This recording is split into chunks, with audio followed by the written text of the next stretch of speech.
వ్యాప్తంగా టెండర్లు పిలిచింది 2216 దుకాణాలైతే దరఖాస్తులు వచ్చింది 2046 షాపులకే. ఇది సింగిల్ లైన్ లో వైన్ షాపుల టెండర్ల స్టోరీ. 10,500 కోట్ల రూపాయల ఆదాయం లక్ష్యంతో మొదలుపెట్టిన ఈ ప్రక్రియ దరఖాస్తు దశలోనే సర్కారుకు 53 కోట్ల రూపాయలు తెచ్చిపెట్టింది.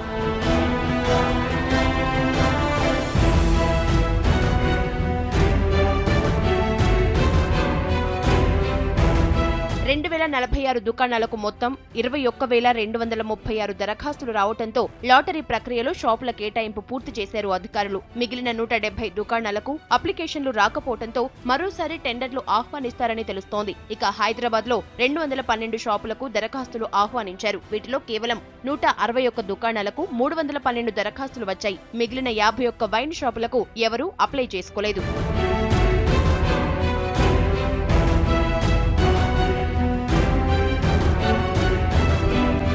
రాజధానితో పాటు రాష్ట్రంలోని ఇతర జిల్లాల్లోనూ మద్యం టెండర్ల ప్రక్రియ జోరుగా సాగింది. నల్లగొండ, ఖమ్మం, మహబూబ్ నగర్ జిల్లాల్లో అన్ని షాపులకు దరఖాస్తులు వచ్చాయి. రంగారెడ్డి జిల్లాలో 390 షాపులకు 50, కరీంనగర్లో 294కు 13, వరంగల్లో 234కు 7, మెదక్లో 176కు 15, ఆదిలాబాద్లో 174కు 27, నిజామాబాద్ జిల్లాలో 130కి 3 షాపుల్లో దరఖాస్తులు రాలేదు. మిగిలిన షాపులన్నింటికీ కలిపి వేల సంఖ్యలో వచ్చిన అప్లికేషన్ల నుంచి అధికారులు లాటరీతో షాపులు కేటాయించారు.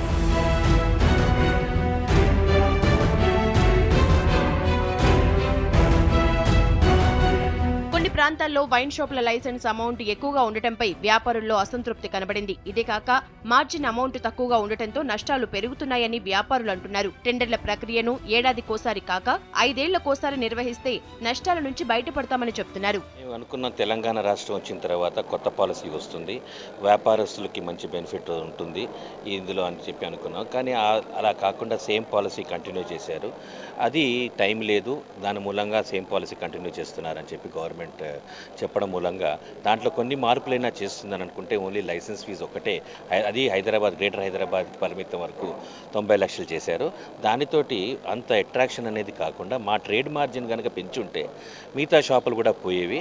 ఉన్న వ్యాపారస్తులకి గట్టి నమ్మకం లేదు. మేము అనేది 5 సంవత్సరాలకు ఒకసారి టెండర్ పిలిచి ఎవ్రీ ఇయర్ రెన్యువల్ చేసేస్తుంటే అప్పుడు ఈ సంవత్సరం మాకు నష్టం వచ్చినా రెండో ఏడాదికైనా మాకు ప్రాఫిట్ వస్తుందని మేము ఆశించేవాళ్ళం. హైదరాబాద్ లోని నాంపల్లి ఎగ్జిబిషన్ గ్రౌండ్స్ లో టెండర్ల ప్రక్రియ జరుగుతుంటే మరోవైపు చైతన్య మహిళా సంఘం కార్యకర్తలు ఆందోళనకు దిగారు. మద్యం దుకాణాల టెండర్లు నిలిపివేయాలని డిమాండ్ చేశారు. ఈ ప్రభుత్వం మాకొద్దంటూ నినాదాలతో హోరెత్తించారు. చివరికి పోలీసుల జోక్యంతో ఆందోళన విరమించారు.